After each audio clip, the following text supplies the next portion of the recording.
kilos. Un combat qui va opposer le Rémois Mohamed Drissi du Kram de Reims. Il oppose Mohamed Drissi au champion du monde en titre Benasser Farid, le Belge. À mes côtés pour commenter ce troisième mi-temps, eh bien Hervé Coutla.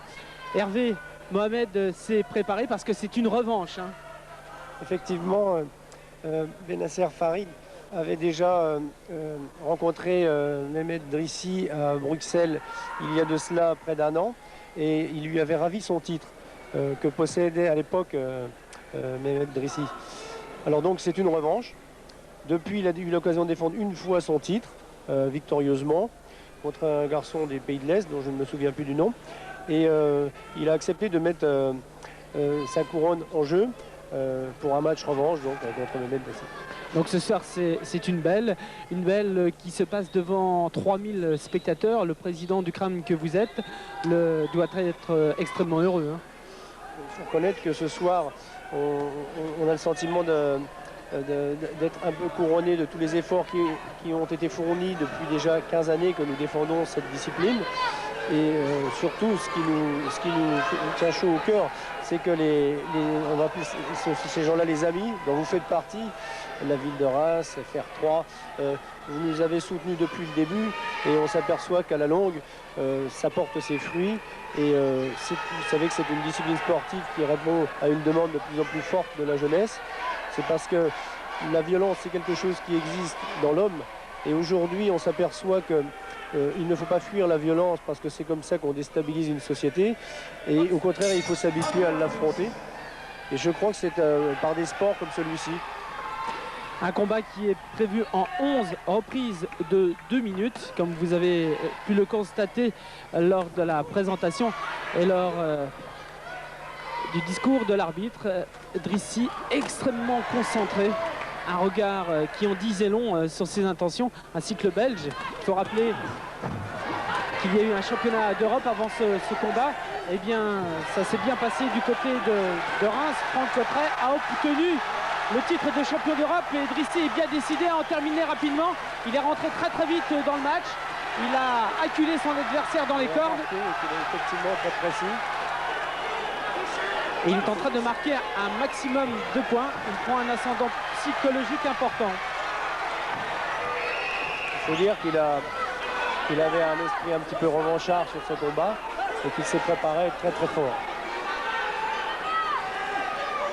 Je pense qu'il en est certainement de même pour son adversaire. Et même si le début paraît un peu emballé, je pense qu'à ce niveau de combat, ça m'étonnerait qu'on assiste à une décision à la première reprise. C'est sûr, il ne faut pas se laisser emballer par l'enthousiasme des deux boxeurs. Ça va partir très vite. Je suppose que l'un et l'autre vont essayer de prendre un ascendant psychologique. Et notamment Mehmed qui a bien réussi son retourné devant son public. Revanchard au maximum. Et il est désireux d'apporter un deuxième titre. Le premier a été apporté, un titre de champion d'Europe, a été apporté par Franck Cotteret alors que l'adversaire est à terre. Ah, on ne verra peut-être pas une décision à la première reprise, mais en tout cas le Belge est bien secoué. Hein. Pour l'avoir vu combattre plusieurs fois, je sais que c'est un garçon qui est extrêmement résistant. Mais je dois reconnaître quand même que Mehmed en ce moment arrive à réaliser un certain nombre de techniques. Ça me surprend un peu. Il prend un ascendant assez rapidement, je suis surpris, mais je crois quand même que le combat va durer un peu plus longtemps que prévu. Très bien ce que tu fais. Travaille bien les flancs quand il est touché. Hein? Là, tu es agressif, il est surpris. Là. Il récupère vite, c'est un boxeur. Il va récupérer très vite. Alors, tu continues. Tu continues. Quand tu le touches, prends plus au flanc quand il est touché. Vise pas la tête, plus les flancs. C'est là que ça fait vraiment mal. Ah, Mehmed. D'accord? Mehmed. Hein? Dès qu'il est touché, tu prends les flancs. Aussitôt. Tu fais du très beau travail. Premier round sans problème. Là pour lui, tu t'es épuisé. Là. Donc fais gaffe. Là ce sont les conseils de Philippe Coutla, plusieurs fois champion de France, champion d'Europe également. Et pendant 5 années, il a été champion du monde. Pendant 2 ans, il a été champion du monde de toutes les fédérations confondues. Alors les conseils vous paraissent un peu durs entre les rounds, mais bon, c'est le propre de cette discipline. C'est un sport de combat où il est question de toucher. Bon, vous connaissez les règles qui font que on enregistre très peu de blessures, les protections aux pieds, les protections aux mains, les règlements qui sont quand même assez stricts quant aux endroits où on a le droit de toucher. Et effectivement, on parle souvent des flancs parce que c'est souvent à cet endroit que les combattants se fatiguent quand ils se font toucher régulièrement. Alors, autre bonne nouvelle pour la boxe américaine, c'est vrai que ces dernières années c'était un peu confus, il y avait plusieurs fédérations, mais depuis quelques jours, je serais tenté de dire ouf, c'est réunifié, il y a une vraie fédération. Tout à fait. D'un autre côté, je serais tenté de ne pas regretter tout ce qui s'est passé jusqu'à présent parce que c'est l'apanage d'un pays libre. Dans un pays libre, tout le monde a le droit de s'exprimer et c'est ainsi que pour un sport nouveau, différents organismes se sont exprimés et personne ne les a empêchés. C'est la démocratie. Donc après, ce qui s'est passé, c'est un rapport de force et une logique. Quand on s'est aperçu, quand tout le monde s'est aperçu que c'était une demande de plus en plus forte de la part de la jeunesse, le ministère a poussé un petit peu, Madame Mario-Marie en premier, à ce qu'il y ait une réunification de toutes les tendances. Et puis avec pas mal de responsables de bonne volonté, bon, ça s'est fait tout seul. Alors la victoire est loin d'être acquise pour Mehmed Drissi, mais depuis le début de ce combat, nous sommes dans la deuxième reprise et il maîtrise parfaitement son adversaire. Il le tient bien à distance, il a du répondant. Tout à fait, je pense que pour l'instant il n'y a rien à dire, il semble avoir le combat en main. Un gauche qui est arrivé à la face du Français.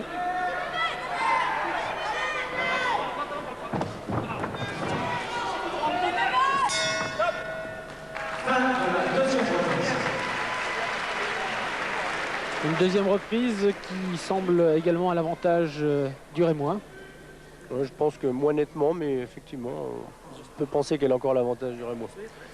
On ne va pas se substituer aux arbitres. Mais il y a encore 10 reprises devant.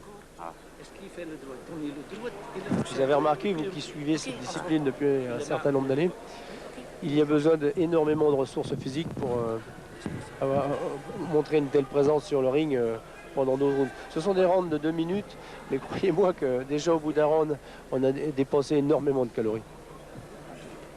Alors sinon, les principes de l'entraînement sont à peu près sur la base d'un tronc commun, comme dans tous les sports. Beaucoup de résistance, de l'endurance avec le footing, de la musculation et de la souplesse, bien sûr. Et ce qui est propre à cette discipline, ce sont les rounds et les mouvements de combat. Paul Villani, l'entraîneur du champion du monde en titre, me disait que son poulain s'entraînait tous les jours.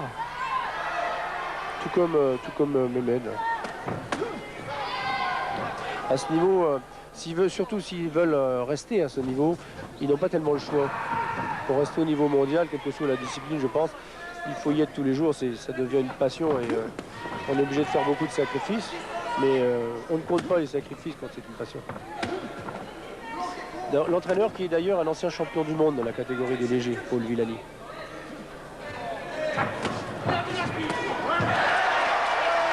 Mehmed Drissi qui a réussi en contre un droite qui a perturbé le Belge. Il paraît quand même bien affûté notre Mehmed aujourd'hui. Et un chassé suivi d'un gauche-droite.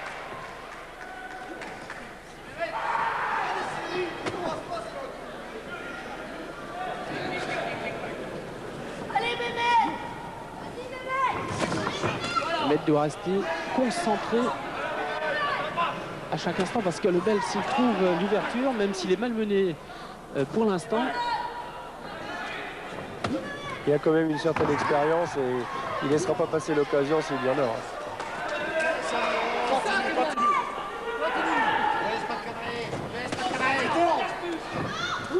Et Philippe qui demande à son poulain de tourner et d'éviter aux Belges de se retrouver de face pour ajuster ses crochets.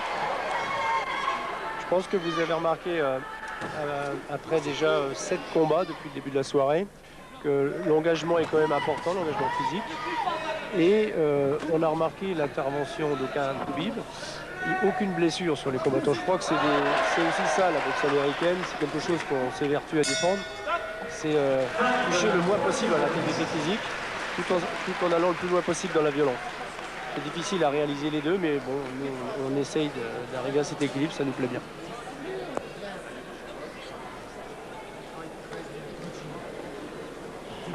Arrêtez de dire toucher, c'est un dur, vous ne tombera pas.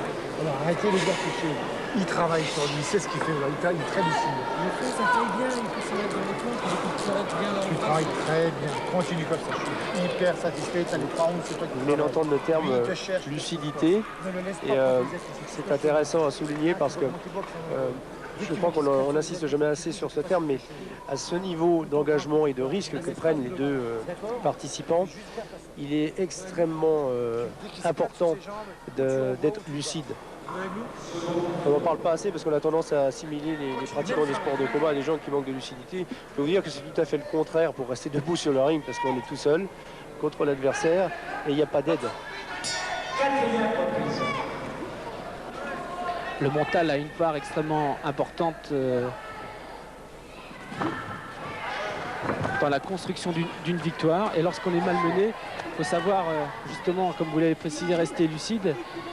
Et l'expérience aussi est également importante. Et je pense que ces deux athlètes ont pas mal d'expérience. C'est le cas.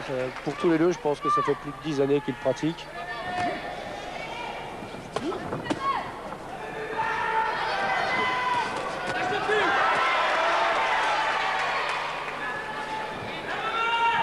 Bonne série de la part de Drissi.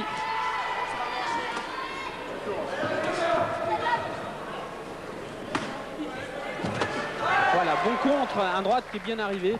Il applique à la lettre les consignes pour l'instant de Philippe.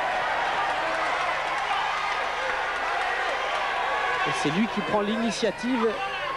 Sous tous les angles, ça, faut reconnaître.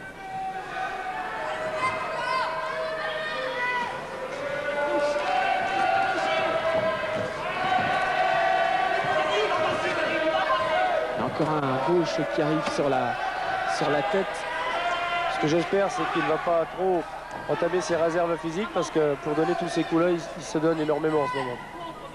Alors ce que je ne connais pas, c'est la capacité de résistance de son adversaire.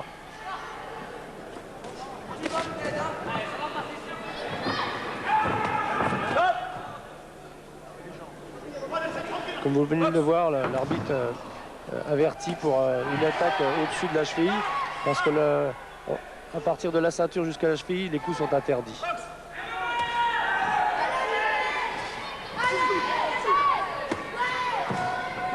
Par contre, vous l'avez vu à plusieurs reprises, les balayages au niveau de la cheville sont autorisés. D'ailleurs, il ne compte pas de points en termes d'arbitrage, mais disons qu'il déstabilise un petit peu l'adversaire sur le plan moral et physique.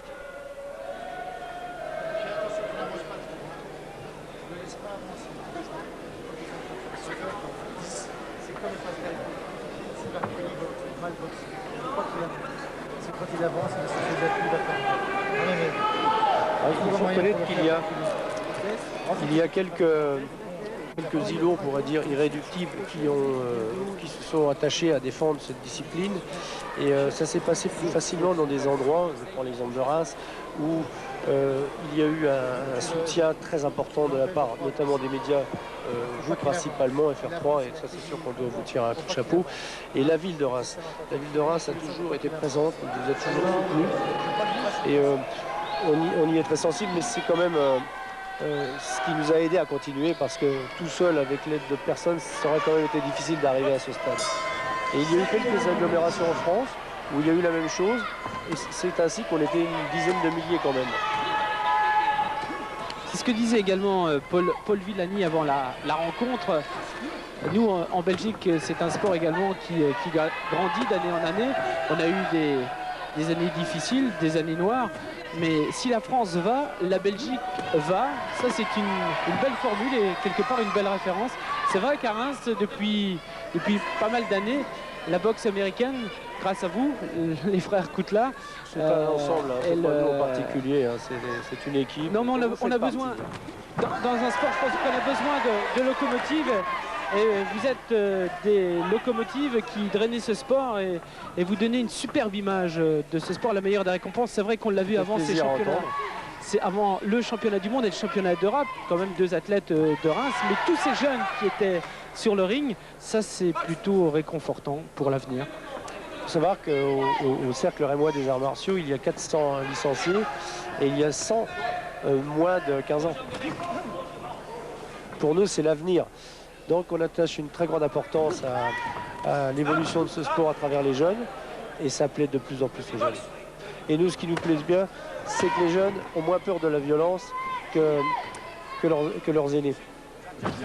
Et je pense que ces sports-là permettent de s'habituer à la nouvelle forme de société qui parle d'intégration, qui parle de chômage. Voilà un sport qui permet aux gens de rester bien dans leur peau. Je vous paraît peut-être un peu chauvin, mais je le ressens fortement ce que je vous dis. En tout cas, Mehmed Drissi essaye de s'intégrer dans ce costume de champion du monde. La belle ceinture, pour l'instant, elle est du côté de la Belgique. J'ai remarqué les capacités d'encaissement de son adversaire parce que j'ai observé à plusieurs reprises qu'il s'est fait toucher nettement au menton et il est toujours là. Combat très dur. 10e et avant-dernière reprise. Par contre, comme vous l'avez remarqué, il n'y a jamais de contestation de décision de l'arbitre. C'est toujours passé avec un fair play sans problème.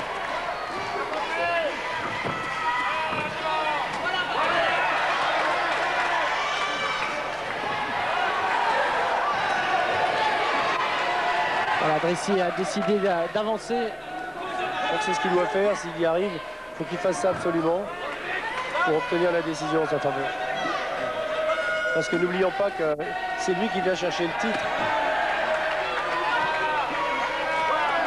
Gauche, droite, De toute façon, il arrive. passe plus qu'un match nul.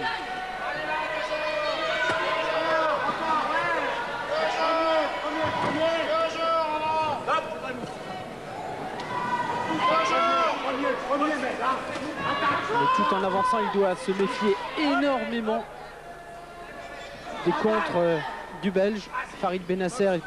Bien entendu. C'est le champion en titre, c'est vrai.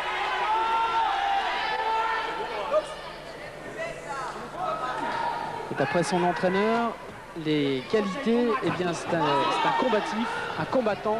Il est extrêmement vaillant. En plus, il a un très bon esprit.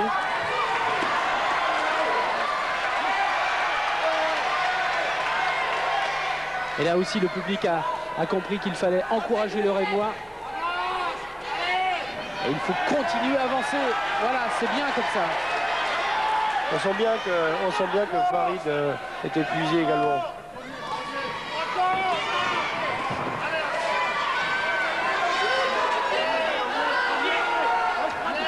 Allez, c'est Drissi là maintenant qui a besoin de souffler, qui a pris un gauche. 2 gauches de suite qui ont fait mal parce qu'elles sont arrivées très très fort. La décision s'annonce de plus en plus serrée. Par contre, le match est clair quand même. Je pense pour le public, on assiste à un beau match. En tout cas, du côté des Belges, dans le coin rouge, Une attaque 2 minutes. on a le sourire. Hein. Il perd sur le mort. Dernier. Villani qui dit à son poulain, c'est pas sur moi qu'il faut donner des coups, hein, c'est sur Tu roules sur lui. le boxeur d'en Tu roules face. sur lui, tu le touches sans arrêt. Tu ne le laisses pas avancer. Un peu d'inquiétude hein, du côté de Philippe.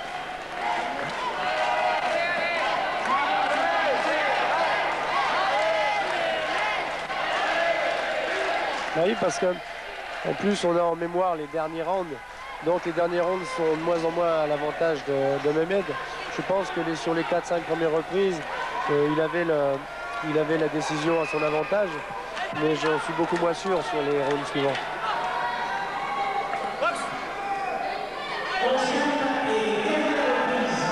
Voilà, 2 minutes pour faire la décision, c'est la 11e et la dernière reprise et ça va très très vite parce que chacun va tenter le KO et de marquer le maximum de points. Exactement.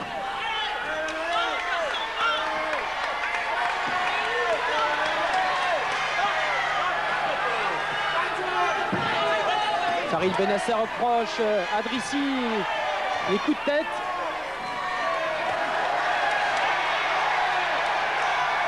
Ah, c'est dur, ils ont donné tout ce qu'ils avaient pendant ces 10 premières reprises.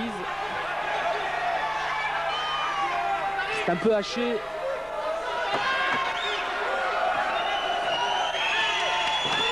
Ok, ça va être difficile. Drissi avance.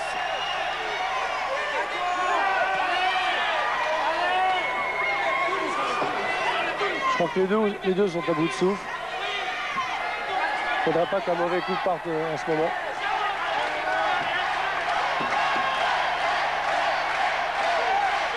Attention aux uppercuts. Il y en a 2 qui ont été bloqués. Ils ont quand même touché Drissi. Gauche, droite.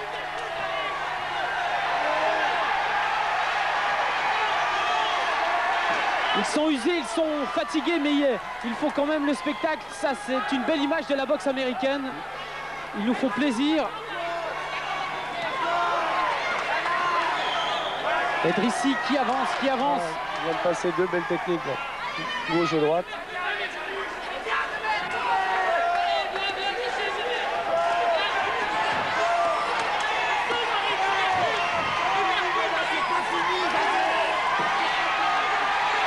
Il n'a plus la force de donner ses coups. Parce qu'ils ont vraiment donné beaucoup. Attention à l'uppercut, c'est l'une des armes favorites de Benasser.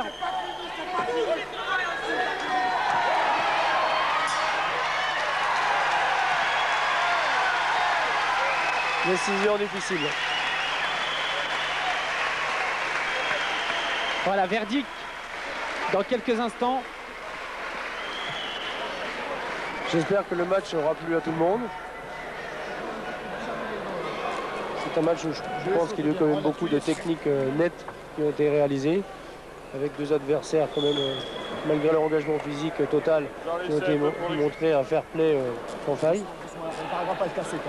C'est ça qu'on veut montrer dans les compétitions de ce niveau. Il ne faut pas oublier qu'il y a 3000 personnes dans la salle. Vous nous faites l'honneur de retransmettre ce combat devant un public très nombreux. Donc on aime bien quand même montrer quelque chose de très propre. C'est la locomotive de notre sport, c'est plutôt l'image qu'on projette à travers des manifestations comme ça.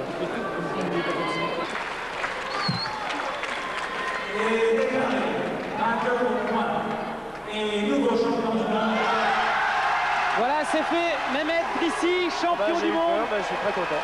C'est le 2e titre de la soirée pour le CRAM. On a récupéré nos 2 titres, c'est formidable. Voilà un garçon qui s'entraîne à peu près 3 heures par jour, en plus de son travail, bien sûr. Ça me fait plaisir pour lui. Merci au CRAM, merci Hervé de nous avoir proposé ce spectacle. J'espère que la boxe américaine à Reims aura encore de belles heures. Merci de nous avoir suivis. Moi je vous retrouve ce soir Sport 3 à 18h58. Excellent après-midi sur France 3. C'est moi qui vous remercie beaucoup. C'est moi qui vous remercie. Au nom de toute l'équipe.